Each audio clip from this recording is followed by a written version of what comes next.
হাতপাকা marker MP পদপ্রার্থী রংপুর ১ গঙ্গাছড়া ও আংশিক city corporation আসনে পীর সাহেব চরমোনাই মনোনীত এমপি পদপ্রার্থী আলহাজ এটিএম গোলাম মোস্তফা বাবু ভাইয়ের বাদ মাগরিব ঐতিহাসিক একটি বাজার, যেটা বুড়িরহাট বাজার বলে নামে পরিচিত, সেই বাজারে গণসংযোগ করতেছেন। এই বাজারে সকল দোকানদার, পান ব্যবসায়ী থেকে শুরু করে সকল দোকানদারের স্বতঃস্ফূর্ত ভালোবাসা, ইসলামের পক্ষে তারা রায় দেবে ইনশাআল্লাহ।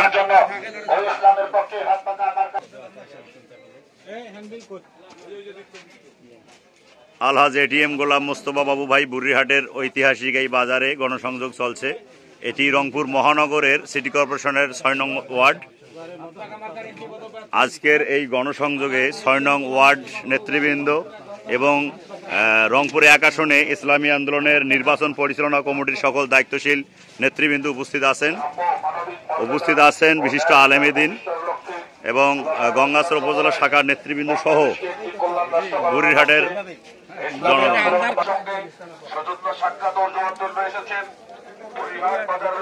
বুড়িরহাট বাজারের সর্বস্তরের দোকানদারের সাথে মত বিনিময় এবং কুশল বিনিময় চলছে। এটিএম গোলাম মোস্তফা বাবু ভাইয়ের রংপুর ১ আসনে হাতপাকা মার্কার এমপি প্রার্থী, ইসলামী আন্দোলন বাংলাদেশ মনোনীত পীর সাহেব চরমোনাই বাবু ভাইয়ের দেখতে ভালো, বলতে ভালো, শুনতে ভালো, সবাই বলে সবার কাছে, বাবার কাছে, দাদির কাছে, নানার কাছে, নানির কাছে, ও দাদারা, ও চাচারা, সবাই জানে শান্তির প্রতি, ন্যায়ের প্রতি, সবাই বলে এদিকে আসেন। রংপুরে ১ আসনে মার্কা ভালো, দেখতে ভালো, সবাই জানে, সবাই চেনে, আরো জোরে জোরে জোরে তালে তালে তাল মিলিয়ে, ও দাদারা,